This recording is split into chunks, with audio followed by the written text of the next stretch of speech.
السلام الله عليكم، معكم رضا من قناه ورافانز. اذا الرجاء الرياضي يحقق انتصار ثمين وغالي على اتحاد طنجه بهدفين ل0. انتصار يمكن الرجاء الرياضي من مواصله المطارده واصبح على بعد نقطه واحده من الصداره. على الجانب الاخر الهزيمه الثالثه على التوالي لاتحاد طنجه تطرح العديد من علامات استفهام بعد البدايه المثاليه، البدايه الاكثر من رائعه لاتحاد طنجه في البطوله المغربيه، واللي حقق فيها 3 ديال الانتصارات متتاليه.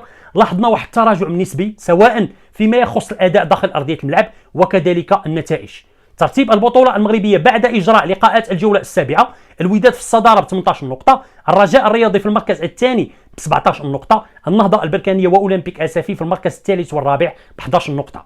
شيء واحد لاحظته على ان الوداد والرجاء بداو كيوسعوا الفارق عن اقرب المنافسين، هناك سؤال يطرح نفسه بقوه: واش هاد السنه غنشوفوا منافسه ثنائيه على اللقب بين الوداد والرجاء؟ عرفت على انه من المبكر على اننا نتحدثوا على هذه المساله. يعني ما اتمناه شخصيا هو ان المنافسه تستمر لغايه اخر الدورات، وكنا كنذكروا السيناريو ديال الموسم السابق، لقب البطوله المغربيه لم يحسم الا في الدقائق الاخيره. عموما في الحلقه ديال اليوم ان شاء الله غنتحدثوا بالتفصيل على اللقاء اللي جمع ما بين الرجاء الرياضي واتحاد طنجه. انتم ايضا كما هو العاده شاركوا معنا بالاراء ديالكم، بالتعليقات ديالكم، بالتحليلات ديالكم. الا ما تحدثتش على شي نقطه يمكن لكم تضيفوها في التعليقات ونتناقشوا كما هو العاده بيناتنا بشكل ودي. الا عجبتكم الحلقه ما تنساوش تدعمونا بلايك، بارطاجيو الحلقه. بالنسبه اللي كيشاهدنا اول مره تسجل في القناه ديالنا، فعل جرس التنبيهات باش يوصلك الجديد اول باول، وما تنساوش تسجلوا في الصفحه ديالنا على الفيسبوك، غنخلي لكم اللينك في اول تعليق مثبت. ندخلوا في تفاصيل الحلقه.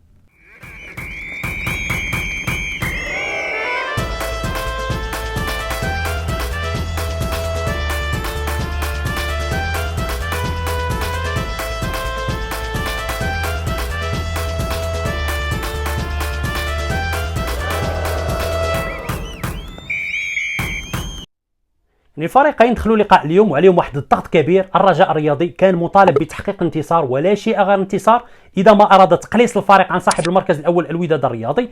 ايضا اللاعبين ديال الرجاء الرياضي تعرضوا لانتقادات كثيره في الايام السابقه، لاننا صراحه لاحظنا واحد تراجع نسبي في مستوى اللاعبين داخل ارضيه الملعب. وقلتها من قبل، قلت على ان توقف البطوله المغربيه غيأثر على جميع الفرق، لانه لا يعقل على ان اللاعب غاب عن المنافسه لمده تقارب الشهر ولا شهر ونصف. اللاعبين غيكونوا محتاجين على الاقل واحد 3 ولا 4 ديال اللقاءات في رجليهم باش يبداو يرجعوا المستويات ديالهم. فيما يخص اتحاد طنجه ايضا الفريق في الاونه الاخيره لا يمر باحسن اوقاته. اخر 2 ديال اللقاءات لعبهم 2 ديال الهزائم، اضف الى ذلك الهزيمه ديال اليوم، الهزيمه الثالثه على التوالي لتعقد الوضعيه ديال اتحاد طنجه في البطوله المغربيه. يعني باش نكون صريح، اتحاد طنجه كيقدم مستويات جيده داخل ارضيه الملعب، ولكن هناك بعض الجزئيات البسيطه التي دائما تحول دون تحقيق النتائج الايجابيه. الا بغينا نتحدثوا على هذا اللقاء، الشوط الاول ما كانوش فرص كثيره، ما كانش واحد الجماليه. كيف ما قلت اللاعبين دخلوا وعليهم ضغط كبير وكانوا مطالبين بتحقيق نتيجه ايجابيه.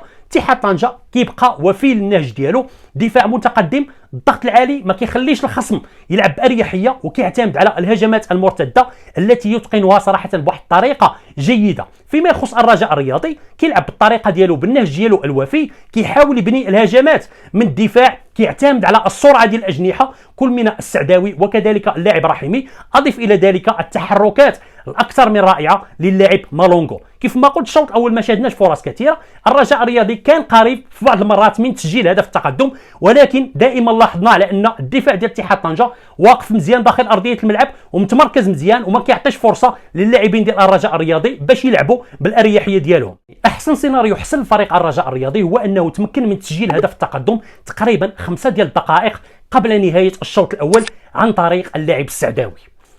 يعني السعداوي صراحه الانتقادات اللي تعرض لها في الايام السابقه انتقادات من كل جهه، ما كاينش شي واحد ما انتقدش اللاعب السعداوي.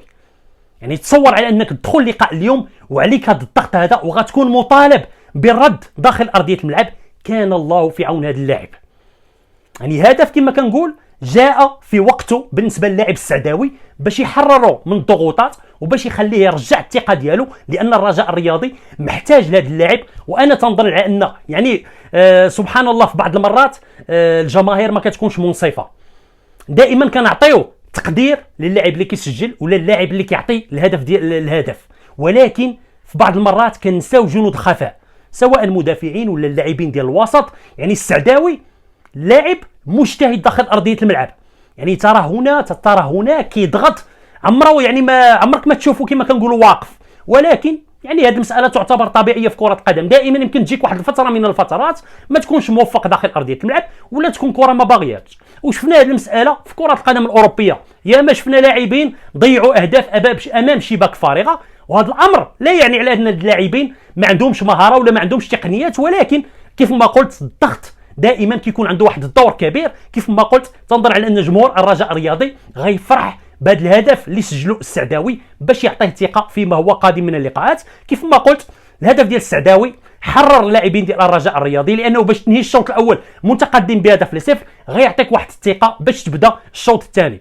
الا بغينا نتحدثوا على الشوط الثاني، لاحظنا على ان اتحاد طنجه ظهر بواحد المستوى مغاير. الفريق دخل في الشوط الثاني عوال باش يسجل هدف التعادل، وكان قريب في العديد من المرات باش يسجل هدف ديال التعادل لولا تألق الحارس الزنيتي وكذلك المدافعين ديال الرجاء الرياضي.